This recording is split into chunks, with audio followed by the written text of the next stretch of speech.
Hello my little mushies, welcome back to my channel. Thank you for being here. My name is Summer and I hope you're having a wonderful day.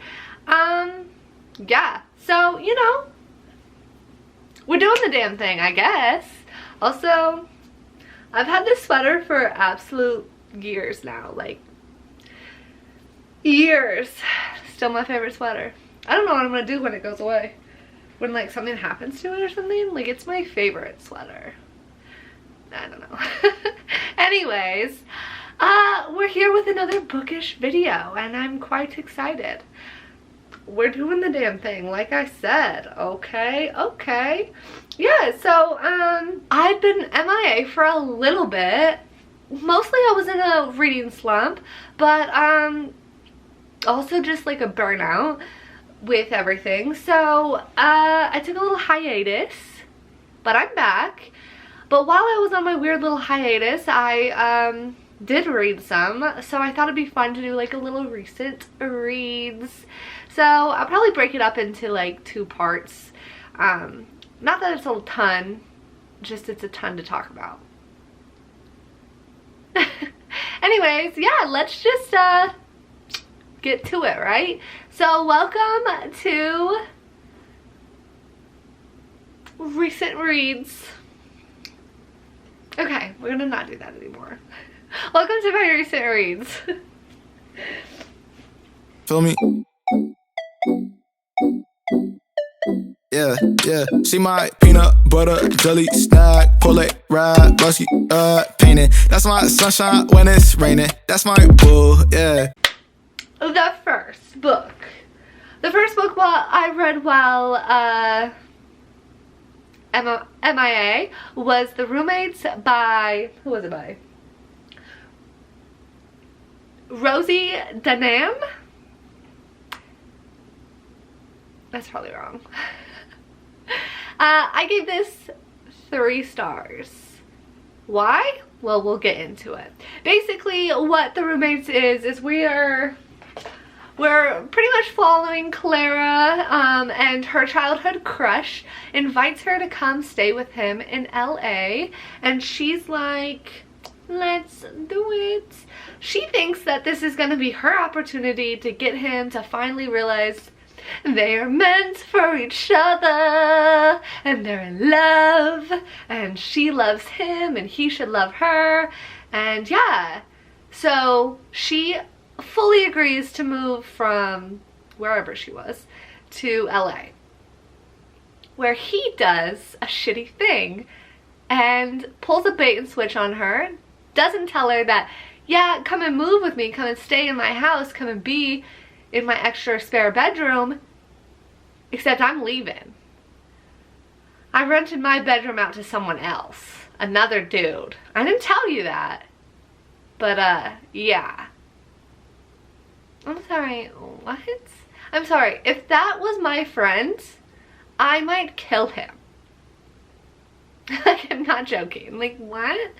Anyway, she lucks out. Her new roommate is actually very, very handsome, and she's attracted to him, but she's also like, this is such a weird situation and awkward, so she's trying to like be cool and like be just like a cool roommate pretty much. Yeah, the sexy stranger, his name is Josh, and Josh and her kind of like hit it off. They like have like a funny little banter, and everything is going kind of awkwardly but smoothly as roommates for now, up until Claire decides, I'm gonna Google my roommates, and she finds out what he does for a living. Spoiler alert, this is not really a spoiler alert. He's a porn star. Yes, get it. He's a porn star. And she like kind of freaks the fuck out, but in the weirdest of ways. It gets a little weird when she finds out. And then they navigate through their relationship when all that comes out, you know? What do they do then? This was definitely a charming rom-com. I probably will read, because this is a series, this is book 1 in the series. I probably will read the rest of the series. Do I know when the rest of the series is coming out? Will I actively look for it? Probably not, but when I stumble upon it, I will grab them. Most likely they'll all be library books that I get in return. So yeah, nothing wrong with it. It was very charming, very cute. It's cheesy, everything you expect from a silly romance, and both Josh and Clara were, well, Clara kind of was ridiculous because she sometimes just didn't communicate the right things, and I was like, when are you annoying? But I tend to find that about every character, you know? Why is miscommunication trope such a thing? Send help. But yeah, so it was the perfect lighthearted book to kick off the summer, but also just kind of helped me get going back into reading, get the juices flowing. That kind of sounded bad because I talked about how it's a romance and a porn star. Not like that.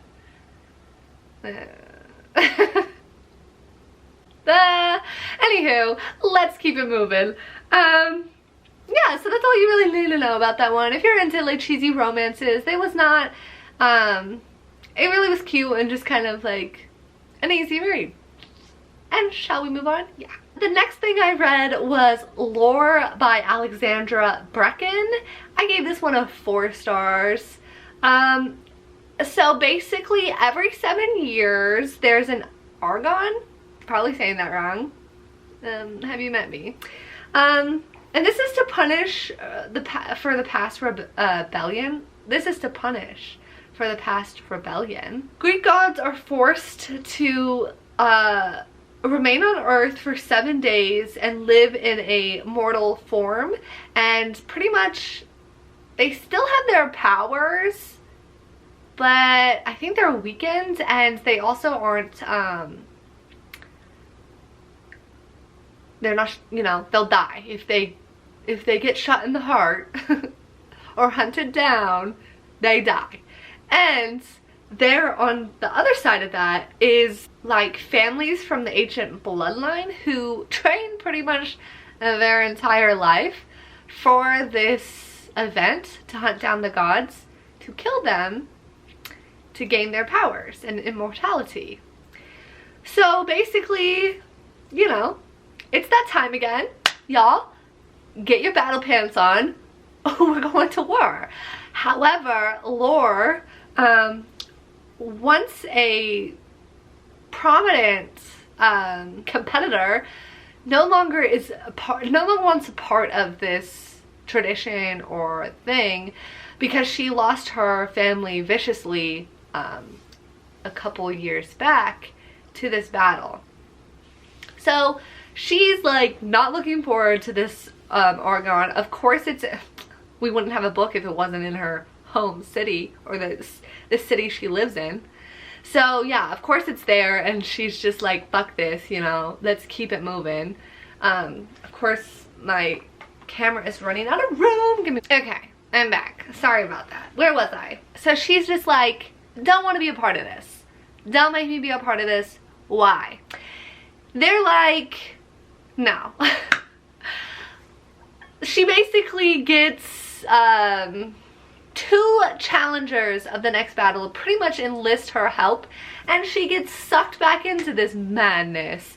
And so she finds herself torn between 2 sides, two sides, but not really 2 sides, but 2, like, she finds herself questioning both of these people. Who is she really helping? Who's really on her side? Who's really trying to help her? And yeah, so it was a fabulous book. I really enjoyed it, even though I will say Laura was a hard character for me to appreciate and really connect. And I don't think I would have liked this book had there not been Castor. He stole my damn heart. Like, I don't know why, I just swooned for this boy. He was so sweet, so caring, and yeah, and really Laura pissed me off most of the book because of the way she treated him. I was like, how could you? Like, but, you know, it was a young adult, so you know, you're kind of reading it as like, yeah, girls, you know, we sometimes make mistakes. And one of those mistakes was her treating Castor horribly.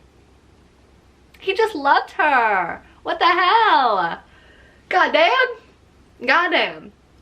However, you know, it all comes together in the end. It's fine. Things are better. We think. We don't really know. But yeah, the plot was great. The book was great. I really did like it. Like I said though, had there not been Castor or Castor, the way Castor was written, I might not have enjoyed it as much, I'll be honest. But the story itself was good, and yeah, so 4 stars for me. Let's keep it moving. The next book I read was The Deep by Nick Cutter, and I gave this one 2 stars. I hated it. Like, send help. I really just didn't like it. I want to say it's because everything about it was not great. Like, okay, let's just get into it. Basically, we're living in a world with a strange plague called the Gets. And it basically makes you, once you get it, you start to lose just like your memory, like slowly but surely, eventually just to the point where you're not there anymore. You're walking into a damn wall over and over again. You know, like nothing's there. You're gone. And the world is kind of slowly falling apart.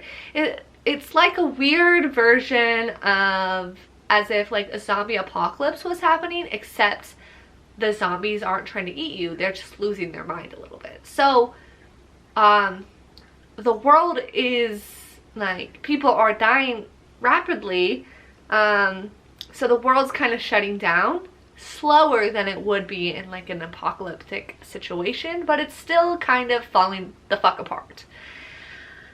However, recently there was a discovery of this substance very deep in the ocean, and when it's been discovered, it's basically being called a universal healer. So to study it, they have to go all the way into the torrential deep. Is that what it's called? The marine trench. Torrential deep. The marine trench. And they build this base way deep down. Way deep down. And so they built this base, and they send a team down of just, I think it's 3 scientists. 3 or 4, I can't remember. And things are going swimmingly as it can be when you're down, you know, deep. But then eventually the scientists stop communicating with the base above them that's actually on land. So what do they decide to do? I mean, I guess you can't really do much. You have to send another team down. So they send another team down to investigate what's going on. And things go weirdly. I don't know. I don't know what it was about this book. I don't know why I did not DNF it. I should have DNF'd it. I was very highly upset with the book. It didn't, to me, it made 0 sense. Like 0 sense. The team that got sent down there didn't make sense either. Well, one of the peoples that did, but the reasoning behind, I don't know. It just didn't make sense to me.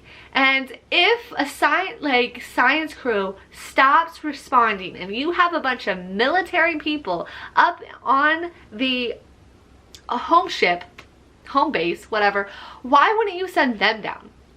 Trained people. Instead, you go find one of the scientists' brother, who is a veterinarian. Huh? who has no, like, and you send him down. Ah, you'll be fine. No. Also, they're not even close. It didn't make sense. It really just, it didn't make sense. I don't want to talk mad shit about this book. I should have DNF'd it. I didn't. I held hope. I have a hard time DNFing books because sometimes the ending comes through. Am I right? But it didn't. It really did not this time. So, read at your own risk, I guess. It's a bummer because I really wanted to read The Troop by Nick Cutter, but now I'm afraid because I'm like, ooh. But everyone talks highly about that book. But this one just didn't hit it for me.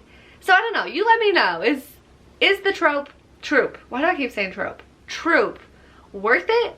Is this just an offlier of his books? Who knows? Who knows? Cause I don't.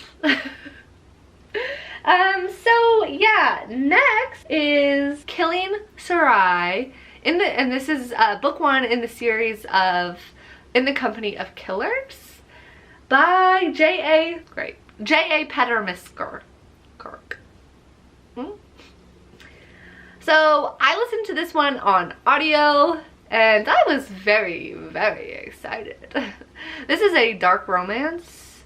And basically, Sarai was sold to a drug lord as a sex slave by her mother at age 14. And she's been prisoner in this like camp in Mexico for a very long time. She finds an opportunity to escape using an American's car who happens to be at the facility. And he, of course, is none other than an assassin. You know, so you gotta pick your battle, I guess. Like, you know, maybe this assassin will help me out. So she jumps into his car. It goes a little awry and he's like, I'm not gonna save you. In fact, I need to bring you back. But then that goes awry. And things get jumbled. And then his second plan gets jumbled. Things just get jumbled. So yeah, we follow just this crazy timeline of this weird romance. However, one of my issues, I gave this also as 2 stars. Didn't like it. If that's not clear yet. Didn't like it. I'm very picky apparently. My bad. But anyways, the first thing that's an issue for me is that we follow a very, very weird timeline. So much happens, and what I feel like they're only together for less than a month, and it's like a lot happens in that month, where I felt at one point, I was like, wait, am I listening to the right book? Am I listening to a different book? What is happening actually right now? Like at one point, I really thought I had fucked up and like got onto a weird book. I was like, what? Help? So, yeah, I really didn't like it. But the main issue, I could have let that slide, had the romance between the 2 main characters been something. But to me, there was no romance. Really seemed like they didn't like each other.